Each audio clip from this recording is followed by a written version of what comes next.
What's up, Wisecrack? This is Show Me the Meaning, Wisecrack's movie podcast. I am Michael. Today I am here with Amanda. Hey. And the one and only Lux. Yo. And we are, believe it or not, here to discuss a film called Cats. To set up some context for the film, Francis Ford Coppola was born on April 7th, 1939. And Cats came out on December 20th, 2019. I don't know what happened in the interim, but those are the two pinnacles of the history of cinema for me right now. You know about the film. You've heard about the film. It stars tons of famous people. But before we get into it, let's start with you, Amanda. Okay. What are your initial thoughts about the film called Cats that actually got made in real life? It may have broken my brain. I just find myself having like wildly different thoughts. Like, you know what? I'm glad they made that because it was my weirdest movie-going experience of 2019 by far. And then sometimes I'm like, was that bad for culture? And then the thing that I really just keep getting stuck on is that this was until Phantom of the Opera the most successful Broadway musical of all time. And then I just kind of come back to, we just fucking love cats. Like, what is it about cats? I've spent all morning like researching why we love cats. Do you mean lowercase c cats? Yeah. At that point, okay, just being sure. Uppercase C is the film, I guess. We don't know how we feel about cats. Yeah. I'm all over the place. Yeah. Lux, give us some insight. What are your thoughts? What were your impressions? I fucking love this shit. Like, it's obviously like there are technical errors abound. The movie makes no sense, but it's like one of those things where like if you just give yourself over to like the insanity of cats, it is so much fun.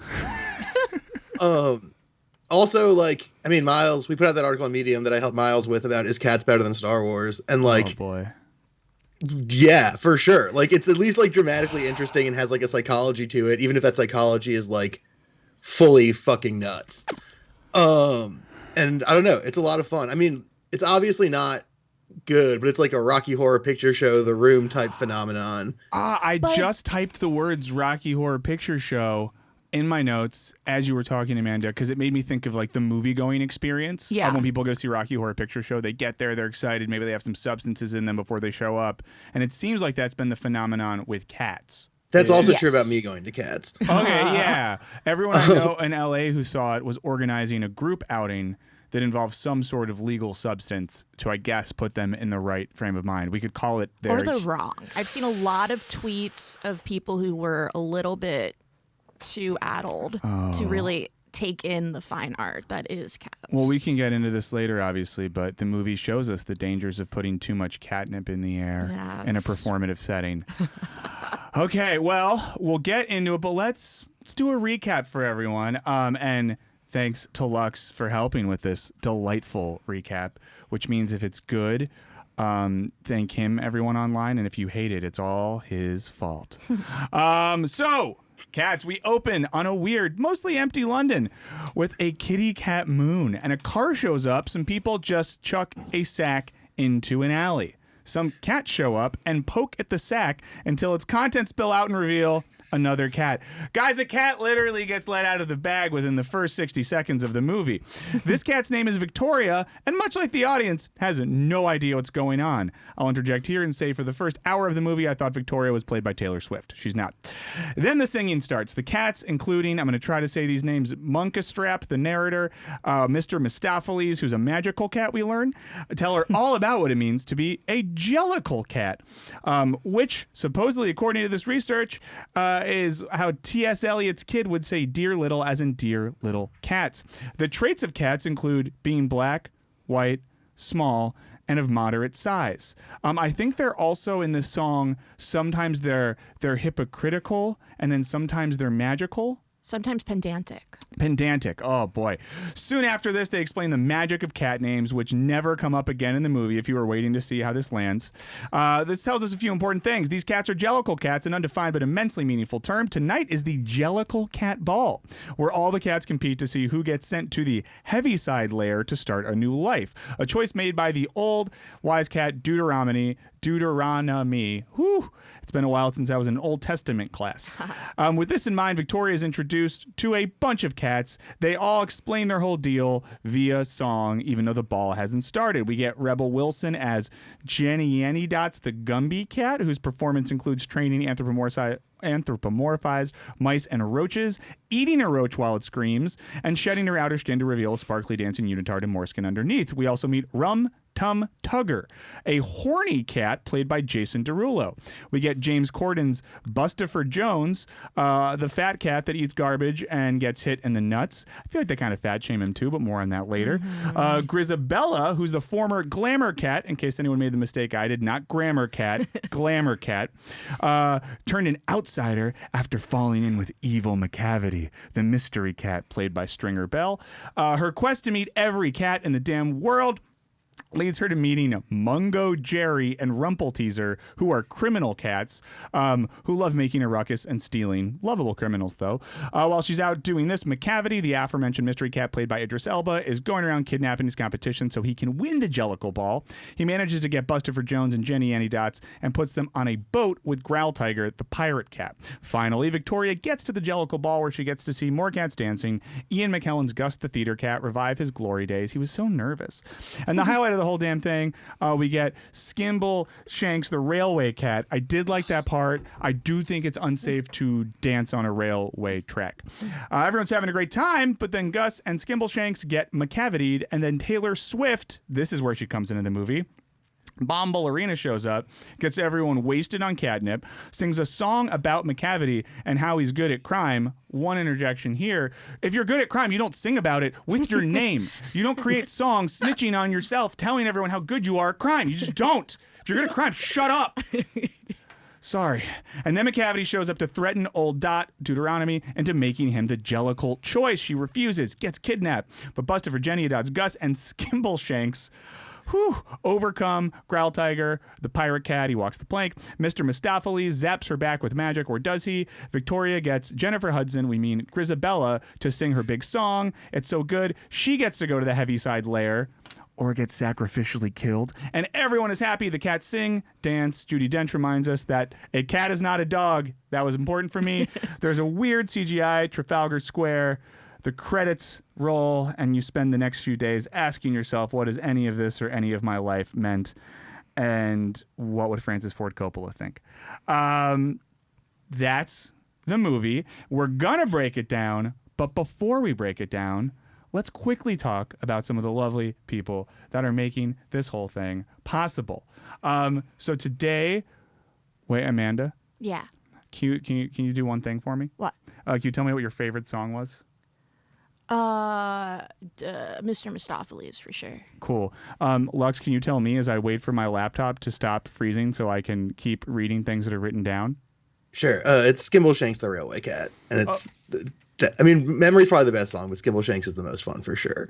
Okay, cool. Well, let's just do this then. Cool. So today, Show Me the Meaning is brought to you by an awesome sponsor, Skillshare. I don't know about either of you, but in 2020, I want to do better. I want to learn more. I want to focus on the skills I already have, while also maybe learning some new stuff. And Skillshare is an incredible way to do that. It's an online learning community where tons of people come together to make themselves better and sort of take the next step in their creative journey. Now, you can study stuff like graphic design, photography, creative writing, marketing, fine art, music, web development, and crafts.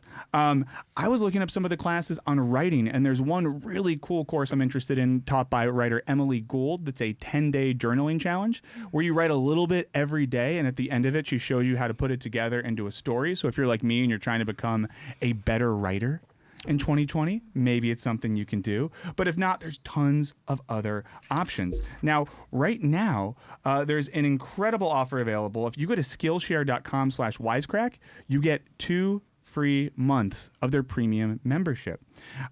This is an awesome deal, so I recommend everyone goes to Skillshare.com/Wisecrack and looks through the courses, sees what they might be interested in, and make 2020 a year where you get a little better. Okay.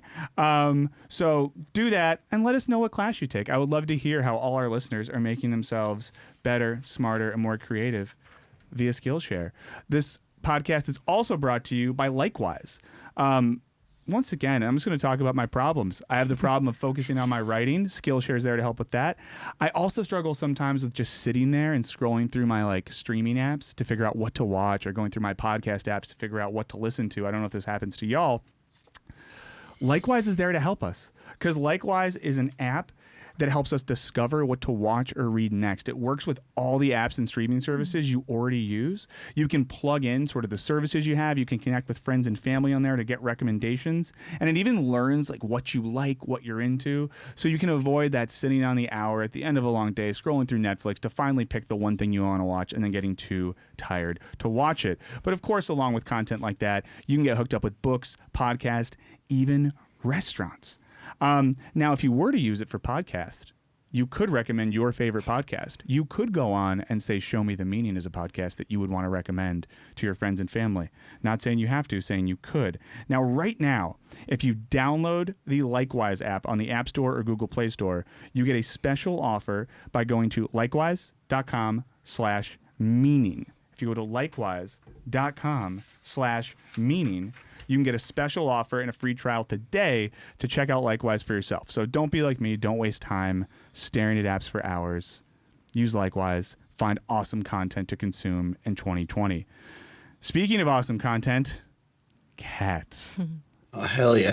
Wait, can I tell you a story about scrolling really quick? I thought you'd never ask, so yes. So recently I discovered the app Tubi, which just has an unbelievable quantity of things to watch. And I was looking for a horror movie to watch with my friends, and I scrolled through. It counts how far into the list you get, and I scrolled through 750 movies without picking anything. Sounds like you need. It sounds like I need Likewise in a big way. You need Likewise. I think you need it in a clinical way. Yeah. Most of us just need it in a way to make our life therapy, better. But Likewise will help. Well, check with the insurance provider in your state and see if you can get reimbursed for Likewise if you struggle from that sort of neurotic condition. Did you eventually find something to watch? Yeah, I watched a movie called The Danger Nun, I think. The Danger Nun. That sounds dope. It was pretty bad, but it was fun. Well, speaking of danger, we all watched Cats. We've all had some time to think about it.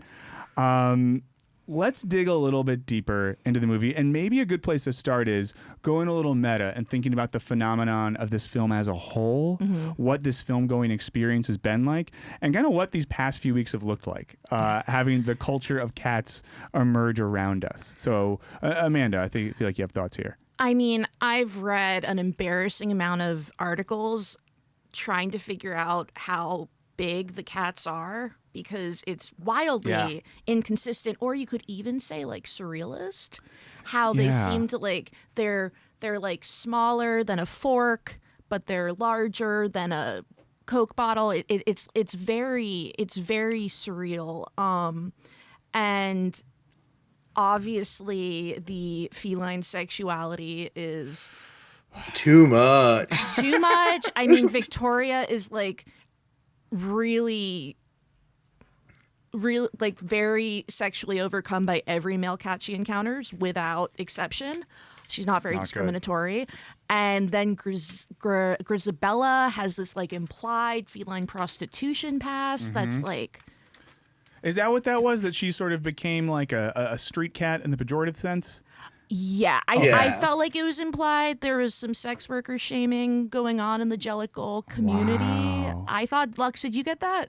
Oh yeah, for sure. And and then she internalizes all of her suffering, and then she has to learn the big lesson that she's valuable despite the social stigma. Well, their leader is named after an Old Testament book that's full of very rigorous rules. So that implies that the Jellicle community is a little bit more Old Testament in their ethical orientation. At least that's what I gathered. Although, the two cat burglar cats. Oh, they're fun. Yeah, they're not really.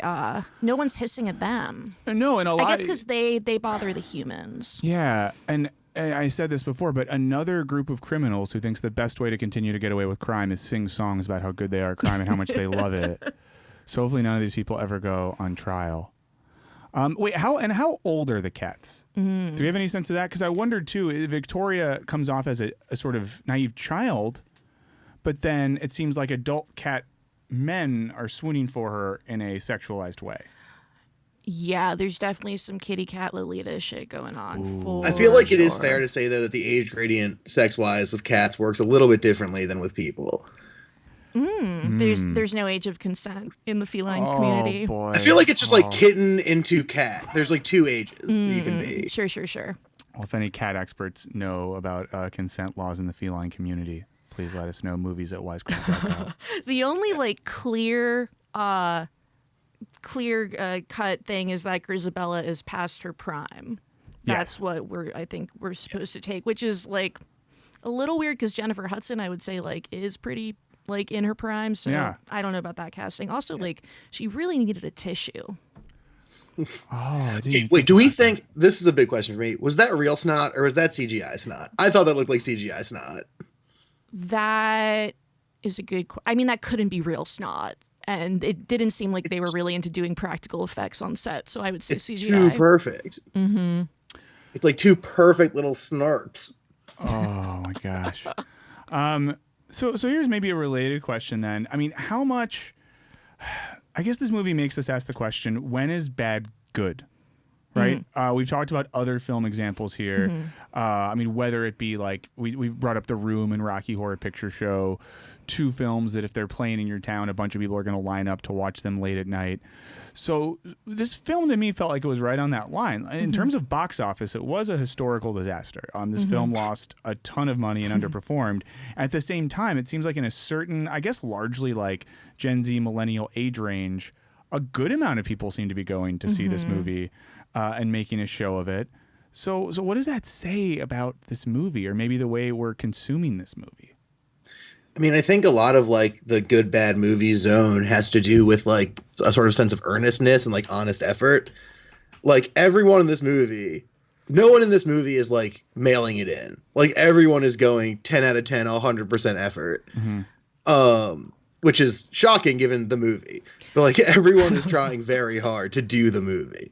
And so watching it sort of like be insane and blurp itself out despite that is kind of where a lot of the joy comes from. Because like the reason Sharknado, which was like a designed in a lab version of like good bad movie, never like got the like in theaters party treatment, which Cats is already getting, is that it felt too designed, it felt too architectural. Whereas this was like, they really thought they were going to make a movie version of the musical Cats and people were going to be super stoked about it. Which is an insane thing to ever think, but it's true. That's what they were trying to do. See, I don't know. I've been wondering a lot about it, and also in the context of like camp and whether you can make something that's camp anymore, or if we're just kind of too diluted by content. And I almost like the reason I kind of am iffy on this movie is that I feel like it was trying to manufacture campiness. And that's what I wondered watching it. And I think that relates to Lux's point as well. Like, there's points at which I thought to myself, surely if Dame Judi Dench is putting on cat makeup and singing songs, that she thinks she's trying to do something good? Because, like, when else has Judi Dench done camp for the sake of camp? Or maybe she has and I'm not familiar enough with her IMDb. She's reclaiming her past, because she was supposed to be Grisabella in the original West End run of Cats. But she broke her Achilles tendon. She damaged her inside legs. Wow. And so couldn't do it. And so now she finally has her chance. I didn't realize that it was like meta casting with her. Okay. Yeah, I don't know. I keep going back and forth because I feel like they couldn't have possibly thought that people would be earnestly into this, right? Like, I feel like they were trying to go very viral and then make money off of that by putting famous people in, like, disturbingly realistic cat makeup. But Yeah. See, I think that it's the reason I think that this is like a sincere, like, they were like, we've got something here, right? is because it's so the opposite of other movie musical type things that have come out. Like, we've gotten really into, like, when we're doing movie musical things, it's like CGI, like photorealistic shit. And this is like way closer to like French extreme cinema than it is to like the new Disney Lion King. Like, they clearly, like, Tom Hooper and friends were all like, we have an idea, and it is a capital I idea, and we're going to do it.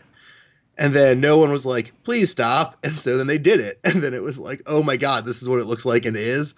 Because, like, for instance, like, they nuzzle each other a lot in that movie. Mm-hmm. Like, those are just actors in green screen suits rubbing their heads together. But, like, they did it. Right. And if you don't think that like Judi Dench or like Ian McKellen could just be like, look, I'm fucking Judi Dench. I'm not rubbing my head on this ballet dancer. I'm sorry.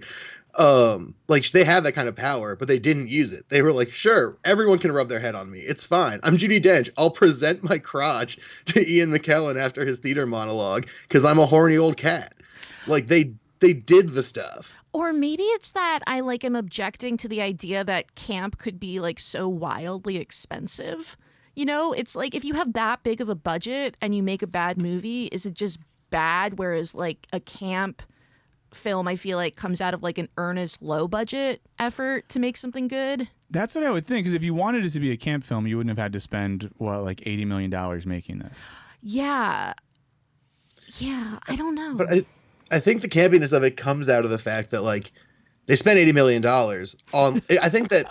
For me anyways, camp isn't related to like the numerics of it, but rather like the commitment to vision, just like, and the vision outside the context of broader like cultural assumptions of like what is and is not like good movie stuff. Mm-hmm. And so they were like, look, we have this idea. It costs $80 million. We're going to do it no matter what people say is if it's the way to make movie or not to make movie. We're going to do it. They did it. And they were like, now we have movie and we share it with the people. And like, I think that's that idea that they were like, we have this movie, we're going to make it regardless of like anything else that happens. That's like where the campiness comes to me, because it just it feels so authentic and like true to a vision, even if the vision is fucking bonked out and crazy. Yeah, and just in terms of grammar, when you just said have movie and do a movie and stuff, it makes me think of when they ask Mr. Mistopheles to quote unquote magic her back. And I just like I just couldn't stop thinking about that as a turn of phrase, like magic her back. It's like, what does that mean? Why can't you just say, I don't know how else you would phrase it. But so to maybe wrap up on this current trajectory of discussion, do we think this is a film that will become a Rocky horror type thing, where there will be annual screenings where people who are still sort of a sort of cat-like child themselves will grow up and with their friends in their dorm room watch this movie and have a great time? Or will we never talk about or think about this film again after like St. Patrick's Day 2020? I just don't think it has like the purity of like a truly disastrous like The Room. I think, but I think Lux disagrees. Big time. I think it 100% is going to be one of those. It already is one of those movies. Like, there are already theaters that are having like rowdy screenings where everyone can go in and yell at the screen and dance around. I was in a theater that wasn't even like an explicitly rowdy screening, and people just got up and goofily sang along to songs in the middle of the movie in like a normal screening. And we're like goofing around like in the aisles. Like, it is already doing all the shit that The Room and Rocky Horror Picture Show took years to like become. And I think that it was super fun, and people like know that it's super fun. So like the Alamo is having screenings of like, come goof around at cats. It's time for cat goofs. Like, that's already a thing that exists. So like, I don't see why it wouldn't continue. And I got that vibe while I was watching it too. Just like, so, okay, it's important to note, I watched it in two very separate settings. I watched one like at like an AMC type thing, and that's where everyone was like going buck and getting into it. And I watched one at the Alamo full of people who like really take cats really fucking seriously. Wow. And like both sets of people seem to have a great fucking time. Anyone who's in between those things seems to not. But like, that's how you get this kind of movie, right? Is like, there are people who like earnestly love it, and there are people who like love the sort of goofy ambiance of it. And as long as you have enough of those people, it's like worth it to do. I mean, not make the movie, but to like keep screening it. Wow. I have some bullet points here. Does anyone have like a certain theme or part of the film they'd like to discuss? No pressure, but oh, go for it. Well, I've just been thinking a lot because while I was watching it, I kept just getting really confused. Like, am I watching a person play a human-like cat or a cat-like human? And I was just thinking about like anthropomorphization and zoomorphization. How do you know the opposite of it when you make a human like an animal? And just thinking a lot about like I feel like the film just really encompasses our over identification with cats and the way we like project lots of human qualities onto them. And I was reading about it, and a lot of it actually has to do with the fact that cats, because they never became like dogs. Most dogs are bred like by humans, but cats generally breed wildly because they don't give a fuck. Yeah. And so because of that, cats are still like have a lot of distinctive like mannerisms, and they haven't been bred to like appeal to humans the way like dogs have eyebrows that like make you want to feed them. Yeah. But cats remain like inscrutable, and as a result they're like a perfect blank canvas for us to like attribute lots of human traits to, which I think is why people really dig cats with a capital C. And it is interesting because we've made so many dog movies where we like simply just like have dogs running around in human voices. Have we ever made a dog movie where people are dogs? I don't think so. That would be, I don't think it would work. Yeah. So no, I think that's a really interesting point. That this is a product of our weird fetishization of cats' rejection of our desire to make them like us. It's also part of Andrew Lloyd Webber's weird fetishization of like making people into stuff. Right? Because the play after Cats was Starlight Express, where everyone is trains. People are trains? Yeah, everyone's trains, and all the actors have to wear roller skates. Stop. What? Like how have I never heard of that? Wait, okay, yeah. Quick aside, he made a play called Star. So basically, Andrew Lloyd Webber wanted to make Cats. Everyone was like, "No, you fucking psycho! That's a crazy idea for a play." And then he made, I forget which other one, and everyone was like, "Well, now you're a famous guy, so you can make the Cats one." He was like, "What about my trains one?" And they were like, "Oh, absolutely not." And then Cats was like the greatest hit of the century of all time. And everyone was like, "Fine, make the Trains musical." So Starlight Express is about this boy who dreams about trains, and then like all the trains have like, there's boy trains and girl trains, and there's like each one has like a perfect pair that they can like pair up with to win the race. So all the boy trains like sing their song to the girl trains so they can get together to win the big train race. And there's like a weird train god who never shows up. So it's like weirdly agnostic on the question of if there is or is not really a train god. And then I think the trains like rebel against the dreaming child because they want to like wake up. I can't remember at the end. But my point is that Andrew Lloyd Webber is really into like taking things that are decidedly not human and like asserting a bunch of human qualities onto them. That's like a real Andrew Lloyd Webber move. Wow. The only other thing I've seen in recent years that does that is Sausage Party. I was going to say Cars. And Cars, yeah. I guess that makes more sense. But no, but in most cases we do this in animated films. It tends to work. It's cute. But when a person is a train or a person is a cat, it just feels weird. I will say the other fact about this that's relevant is, so T.S. Eliot's little book of shit with his dumb child Godchildren was included not just jellicle cats but also pollicle dogs. Pollicle dogs is a portmanteau for poor little dogs. And those were like anthropomorphized dogs with like little bindles and like overalls that would walk around. So there is like they're the same at base. The same principles are applied to both dogs and cats in like the very original text. I was reading about this morning, and I think that he was going to write more about the dogs, but he didn't find dogs as interesting. So there's like one poem with dogs in them, but like there's a million poems about individual cats. So it also is like, it's kind of funny. Yeah, it's harder to think about creating real character tension with dogs because they might disagree for 2 seconds and all like join the team together and try to solve a mystery. Whereas cats are they just come off as so individualistic. It's easy to build that sort of tension, I guess. Yeah, I even read that like cat owners are more likely to say that their cat is like an individual and is very unique, and dog owners are more likely to be like, I love dogs. Yeah, I feel like until recently, this has nothing to do with the film, so I'll say this and stop. But until recently, dog owners got that dogs are dumb and just like accepted, like they're dumb, but they look cool and are fun. And like the past 5 years, now everyone's dog is like special and smart and great and always on every plane with them. Nothing to do with this film. Lux, was there any themes or ideas that you're thinking about over there? I mean, a couple things that just jump out immediately are like it's worth talking about. So did you guys see it pre or post like patch? Like when they like video game style patched the movie to like fix a bunch of tech problems. Ooh, I'm not sure. I saw it before. Yeah, I think I saw Human Okay, Foot. yeah, because for those of you who don't know, this happened. The movie came out and was like not finished, and they were like, "We are going to send out a new digital cinema project or projection to all the theaters that has like these problems solved." And so like some of the problems in the movie are because of that, like the fact that you can see Judi Dench's wedding ring like half the time is like that movie wasn't finished, or the fact that sometimes their feet sink into the ground, or sometimes their feet float above the ground. That was all like tech problem stuff. But some of the tech problems aren't that, like the fact that they just start wearing shoes halfway through the movie, or like other shit like that. And so it's just like this is why it's like such a wonderful fucking mess, right? Is that it's just like it's profoundly riddled with technical problems, but the insanity of like the actual premise of the movie like overwhelms all of that, to me at least.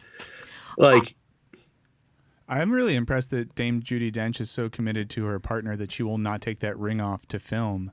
So I now think of that as a metaphor for love. You're willing to ruin a movie because you want your partner to know you love them no matter what. It also raises the question, like, why wasn't Mr. Old Deuteronomy at the Jellicle Ball? Oh, he's dead, right? Yeah, probably. Super hard to say, but she also has like heavy widow vibes. Like, there. I mean, she was trying to she was hitting on Gus the theater cat aggressively throughout that's true. that sequence. God, the cats were too horny. They were so horny. This is when Miles and I were working on the Star Wars article. I was like, all right, so we got to make some concessions about cats. It looks pretty shitty, and the cats are too horny. And then Miles was just like, no.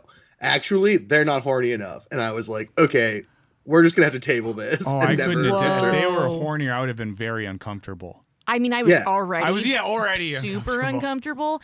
Also, just like the inconsistency, like what was going on with the wardrobe department and who, like, okay, why were some cats wearing fur and Rebel Wilson had 2 layers of fur? And was why that would you wear her other fur or a dead cat's fur? That would be like if you wore other skin. Like if right now you took your skin off and there was other skin underneath. And everyone was like, oh, cool, Amanda, keep singing. I wouldn't say that. No. I would run. Yeah. Also, Rebel Wilson in that scene sings into like a weird pink tube. And I thought it was like her tail, but it's not her tail. And it's unclear whose tail it is. And it never shows up again in the movie. So she has the skin of a cat she killed that she wears, and then she has a tail that's not hers that she sings into. And she's just like, fuck with me and this'll be you. And then she eats a roach that looks at her wrong. I didn't like that, the roach eating at all. I think the roaches were too human for that to be comfortable. The boldest swing was definitely the humanized roaches and mice. I just feel like I'm sure I'm not the only one who just is kind of disturbed by roaches and doesn't like them, so I didn't enjoy that at all. Even when they're dancing adorably. No. Other quick question: why does Victoria know the words to all the songs? She slowly picks them up, much like the audience in a theater, I think. Okay, that's cool. There's a couple points where I was like, she's like really harmonizing here, and about 40 minutes ago, she was tossed in a burlap sack into the streets of London, which I'm glad that you pointed this out were oddly empty. So I mean, we there's a couple big questions I think we do need to ask, or at least that I need to ask. Mm-hmm. Let's start with this. Two related things. Is the Jellicle Cat contingent a sort of death cult? 2, what is the heavy side? Is it heaven? Is it hell? Is it neither? Is it some purgatorial space? I don't know. Thoughts on these? So one answer I do have is the Heaviside layer is actually a reference to the Heaviside layer, which is a layer of the atmosphere that T.S. Eliot just liked the sound of. But deaf heaven / is it heaven because maybe like as cats they have multiple lives, so it's like reincarnation is implied. Yeah. But so is it clearly a reincarnation that Jennifer Hudson cat is going to go into the atmosphere and then later come back as another cat? That's what I got. Yeah, Okay. I mean, that's what they say, right? Is that you should go to the Heaviside layer and then like get a new life. Yeah, which is like a weird way of saying like you're a valued member of our community now. Fuck off in this tire. Yeah, and I mean, like, she was clearly exiled and alienated from this community in a way that caused, I think, trauma and psychological damage. And within minutes of being welcomed back in, they then attach her to a floating chandelier and shoot her into space. Yeah, and like just watching her kind of float away, it's not a feeling of joy that. No, because I mean, she's gonna hit the sun at some point. Yeah. It's like, it's so funny to me in that scene where she like regains her like standing in the community. All starts because Victoria just looks at her and goes, "Sing," like just commands her to sing, and then she's like, "Okay." I appreciated that. Like thematically, there was a moment where I was like, okay, Victoria has been exiled somehow. She's lonely. She's recognizing via this empathetic gaze something similar in this other person. She wants to work to bring her back into the fold. I will say that for part of the movie, coming in with no knowledge of the musical, I thought that Victoria was going to be the belle of the Jellicle Ball. So it was fun when it got pivoted towards the Jennifer Hudson cat. What are the Jellicles? Is this a gang? Is this a religion? Is it a cult? Is it a ethnic subset? Is it like a sort of militia based on a set of unifying political principles inherited over the generations? Say a very judgmental community. Yeah. Well, according to a very weird Andrew Lloyd Webber interview, all cats are Jellicle cats. What? That just reminds me of when I knew some people that were really, and this is fine, were evangelical in their religion, and they would say to you, "You're like a pre-Christian or something like that. Like you're not. There's no such thing as a non-Christian. There's only Christians that haven't come around yet." Once again, this isn't to make fun of any religion, but that idea that we're all already Jellicles. Yeah, I wish I could remember who the interview was with. I know it's Andrew Lloyd Webber sitting at a piano, and he's talking to this British lady, and then she's like, "What's a Jellicle cat?" And he's like, "Well, a Jellicle cat is like, it's a cat, and they can be big or small, or black or white." And then she's like, "Okay, but like, what is and is not a Jellicle cat?" And he's just like, "Every cat's a Jellicle cat." And she's like, "Then what's the thing about?" And he's also, like, "It's about cats." In like, the song, it's a super weird interview. I did know this earlier. In the song where they tell us what Jellicle cats are, they also say some are metaphorical cats. What is a metaphorical cat, and what is the metaphor? Sorry. Jacked up. I don't know. I mean, I guess maybe like some of the cats are like, it's tough to say. Maybe some of their names are a metaphor for something that they also do. So if all cats are Jellicle cats, how is Victoria an outsider? Yeah. So is it the idea that to come to the Jellicle Ball is to reintegrate yourself into a community that you are like genetically already a part of?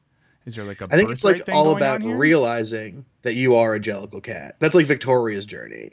Yeah. Is like she already was a special kitty because they're all special kitties. Yeah. Is it like a metaphor for like celebrity culture? How we like destroy our most prized. I don't know. I'm grasping at straws. I just like the thing with this play. The reason why like we compared it to Star Wars in that article is that like, well, let me tell you. It's a fucking mess in a lot of ways. But one thing the movie does do is establish characters having wants that are opposed to their needs, and then like having an arc that like gets them from one to the other. Even if that arc happens across like 8 minutes and 2 songs. But like it does happen, right? So, like, well, to relate to that a little bit. So do we know why does McCavity First of all, I don't like his strategy at all. I've already talked about my problems with his song or the songs that are sung about him. So his strategy in general, this would be like if, I don't know, the Los Angeles Clippers basketball franchise wanted to win a game and Kawhi Leonard ran around and put players from the other team in like a secret room and then said, well, I guess we won the game today because the other team didn't show up. But it also seems like if Idris Elba McCavity Cat, were to win the Jellicle Ball, he just dies. He could do that on his own. Yeah, but you have to die the special way. So does he want to die the special way so he can come back and like? So is there a pure desire there? I guess is what I'm asking. Is he too far gone in the street life, and that by being reborn via the Jellicle ritual rites, he could come back and maybe like have a new life and be an accountant or a pastry chef or something more honorable? That's like the maddening thing to me about this musical is that everyone's like, I'm amazing. Like, hear me sing about about my many talents, and thus so I can win the prize of not being me anymore. Mm-hmm. Right. And Grisabella is like the only cat for whom it seems like a good idea to go to the heavy side layer. Like, she's the only one who seems to need a reset. Everyone else seems like pretty okay. Yeah. And just in terms of morality as well, I will say, just for any younger person who saw this movie and took notes, what Taylor Swift does is she doses a room of people that did not consent. So if you ever think that'd be like a funny thing at your cat theme party to make some punch and put a substance in it, don't do that. That's not a cool thing to do. Or at least like put up a sign. Let him know, because that was aggressive too, that she just comes in and sings and just drugs everyone, but then they bounce back pretty quick.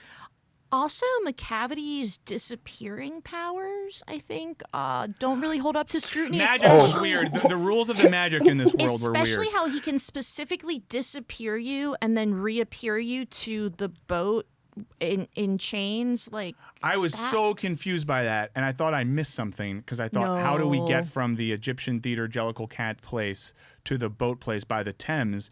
As Corden lets us know, not the Thames. You can't say Thames because it rhymes with Ames. The Thames. Yeah, it was a lot. The rules of and then did Deuteronomy actually like magically come back, or did she just walk back on her own power and want to make Mistopheles feel good about himself? Is he a real magician? I think he magics her back. He really magicked her back? I think he magicked her back, yeah. Okay. Just like when she rolled up, I was like, is this like a sweet parent when like a kid's learning magic tricks and the parent's like, what is this I found, Timothy? And Timothy's like, I do magic now. On the McCavity magic thing, that's one of my favorite bits in the movie, and I think it's on purpose that he always says something different when he does the magical spell. Yeah. Like the first time he does it, he's just like, ineffable. And then later he's like, magic. And then on another one, he just goes, meow. And on a different one, he just says, McCavity. And it's never the same. And it's, to me, very good. And very funny. Also, it's very weird that Idris Elba is so buff that his cat looks insane. Yeah. His cat is the only one his with cat's visible body is six-pack. wild. So His cat body's jacked, and all the other cats are very There's flat. one cat-sized set of weights in all of London, and McCavity has said, them are mine. I will muscle myself. Yeah, McCavity just like McCavity them to his like special lair and like did it up.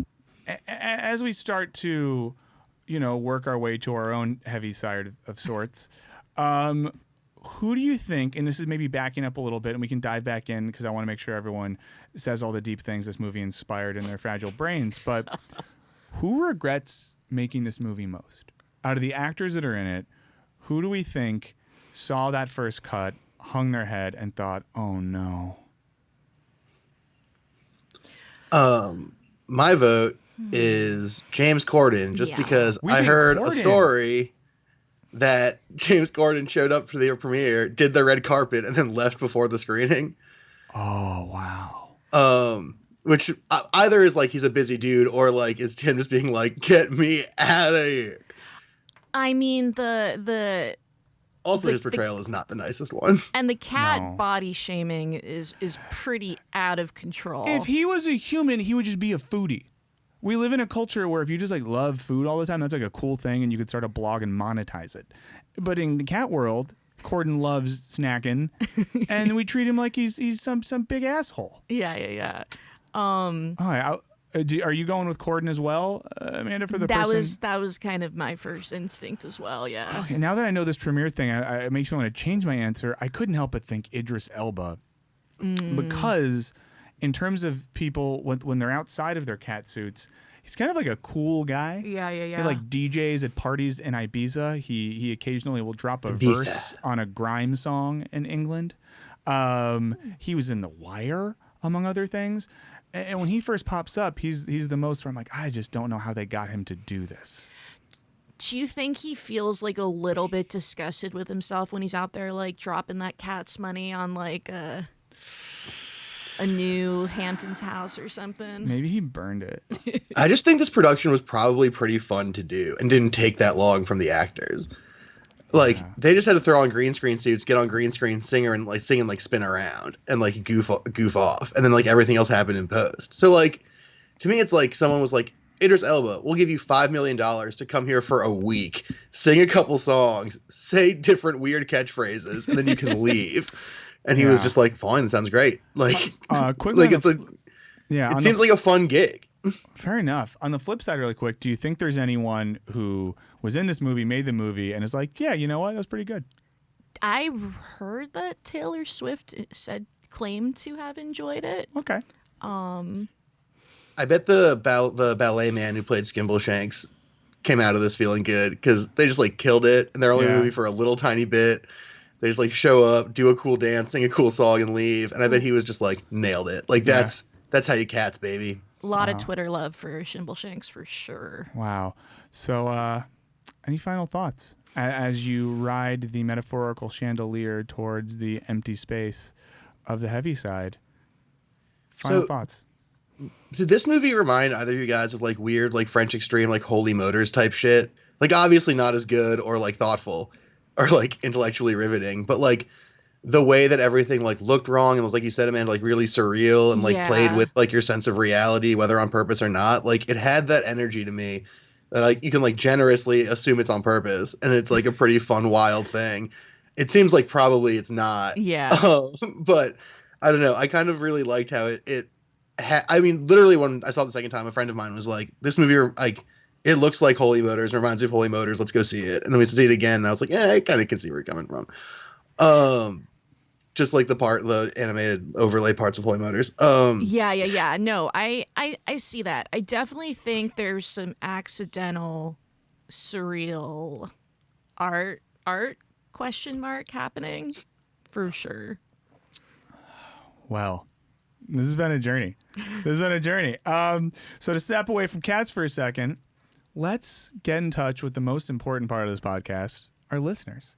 And hit the mailbag and the voicemail. So just a quick reminder. Well, first of all, a quick affirmation. We love hearing from you. Y'all are the best. Please do not hesitate to email and call. You can email us at movies@wisecrack.co, no M, wisecrack.co, or you can call us at 213-534-8807. That's 213-534-8807. We truly love to hear from you. It's not a bit or a joke or a lie. So please tell us what you think. So we have some messages about last week where we talked about Uncut Gems. Have y'all seen that movie? Yes. Oh, fucking yeah, dude. Awesome. Well, feel free to jump in on this. So let's start with an email we have from Jason. He says this, I'm not writing about any one film in particular, but rather a handful of films that came out in 2019, including Parasite, Us, Joker, Ready or Not, and Knives Out, to name a few. It's hard not to notice that the thematic similarity between all these movies is how people of varying economic classes interact with, harm, and understand one another. From the more surface-level commentary in Ready or Not about a wealthy family that hunts a lower-class individual to the far more nuanced take in Parasite about the futility of trying to rise above your station in life, the idea of class structures was clearly in the zeitgeist last year. I'm wondering if you guys think this trend was purely coincidental or if it's indicative of the social and wealth gap that continues to grow between classes and many people's dissatisfaction with that. Love you guys and everything you do. Peace, Jason. Well, I feel like Jason's going to be pretty stoked on the new script that you're working on. Yeah, that I'm literally I'm working on that later today. How the prevalence of class conflict in 2019 films. But yeah, I definitely feel like it's. I mean, especially the fact that like a foreign film like Parasite was able to become so incredibly mainstream, I feel like just shows the like worldwide resonance of class.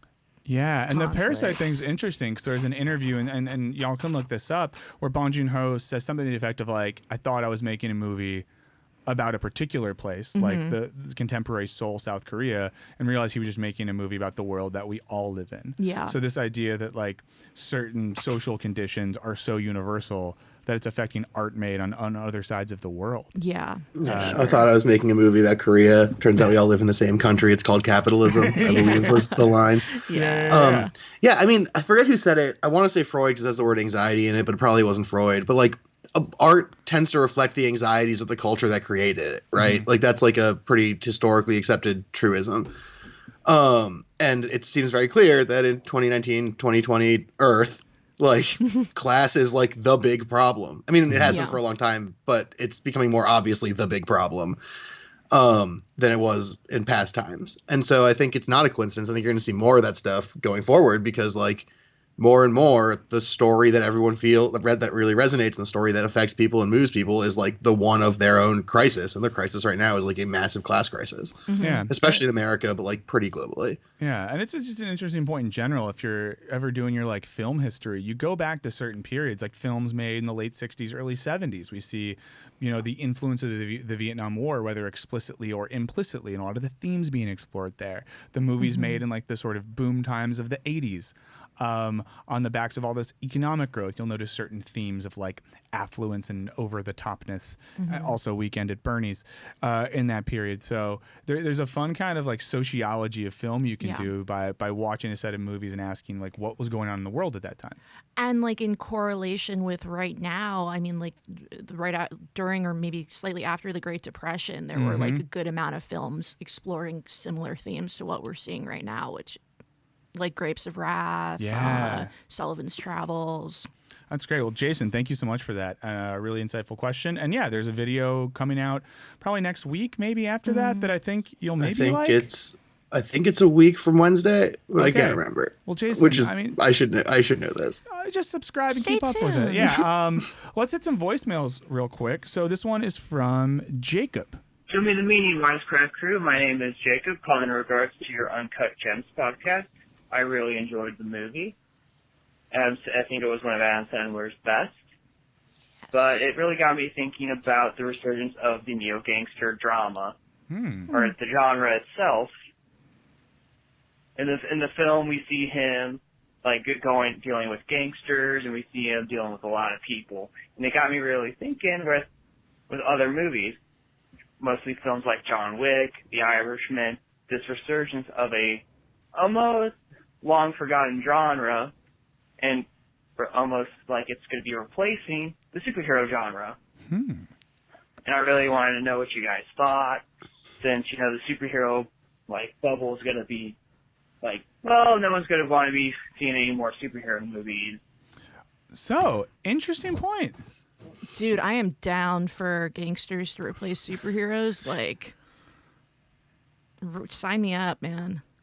Yeah, it sounds like an upgrade, but I also don't think it's gonna happen. Just like, even you look at the list of movies that Jacob pointed out, which are all do have similarities, they also all have like very fundamental differences in terms of like type of movie and goal, right? Like The Irishman's a movie largely about like this question of like, how hard do you work for people who don't give a shit about you, right? And then Uncut Gems is a movie about like, it's really just an experiment in like how hard can we induce a panic attack in an audience by like tricking them into liking this guy and begging for him to live a better life.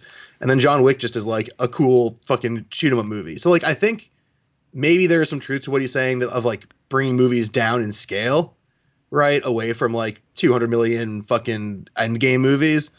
But I think that even within the movies they listed, it's such a diversity of type of movie that I think we might see a shrinking in scale, but I don't think we're going to see a sort of genre consolidation in the way that he's talking about. I feel like, especially like the directors of Uncut Gems, the Safdie brothers, should I say that right? Yes. Yeah. I feel like we are seeing maybe a it's a good time for like scumbag protagonists. Good time. Yeah. Good time, which brings me to the Safdie brothers' incredible first film, Good Time, which is a very similar narrative to Uncut Gems, except I think better. This isn't time for hot takes. Okay, sorry. Turn the temperature on. No, but once again, I think very interesting question posed by Jacob, and I like kind of between y'all. I don't know if it'll come back and overtake superheroes, but I do like the intensity of seeing gangsters in a contemporary setting, because so many gangster movies historically have been like, 30 years ago when that was the thing. Yeah. And I think Uncut Gems does a good job of being like, there's still like goons today that could find you. So be careful. We have one last voicemail we're going to dip into today. This is from Nick. Hey, my name is Nick. I just watched the Uncut Gems podcast, and that movie is really surprising. I downloaded it right before I got on a flight, and I'm sitting on this flight watching this movie so engrossed because there's no distractions around me or anything else going on. Just like the stewardess had to tap on my shoulder a couple times to get my attention because I had headphones on. I was so engrossed in this movie every step of the way. They did a fantastic job with it. And even at the end, that final basketball game, I'm sitting there like rooting for the Celtics. I don't care about basketball 7 days out of the week, but during that movie, I was so engrossed and wanted him to win so badly. They like the Celtics scored, and I was like, I kind of pumped my fist. I was really excited for him, and I looked over, and the lady is like kind of looking at me. I want to be on a flight with Nick. Yeah.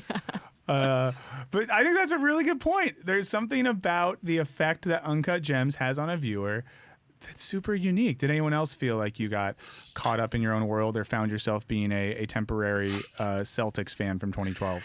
Okay, well, a fun fact about this is this movie takes place during a time when I was writing about basketball as like job. So the game that it's showing is a game that like I fully knew who won and like what Kevin Garnett did and like knew all the facts about the game and was still fucking losing my damn mind in the theater while I was watching it. Like in the back of my head, I was like, I know the Celtics win. Like I know Garnett like tops 26 points, rebounds total because he gets, I think, 18 and 13. Like I like knew all that shit, and I still was freaking the fuck out like throughout the entire sequence, just because like the movie, it's like I said, like the movie does an incredible job of giving you a guy who's just likable enough and has just enough redeeming qualities that you're like, you could get out of this by just being less of a scumbag for 10 seconds. And then he keeps having opportunities to be less of a scumbag and always chooses no. But you like him just enough that you like keep having faith. And then at that end moment is so perfect because Eric Bogosian's character lives out the arc the audience is living, right? Like at the end when the Celtics win, he's like, oh my God, he fucking did it. Like I actually can just like get the money from him. We can go back to being friends because he's like a fine guy and then we'll be okay. And it's like, no, you can't. Like blammo, he's dead. Spoilers.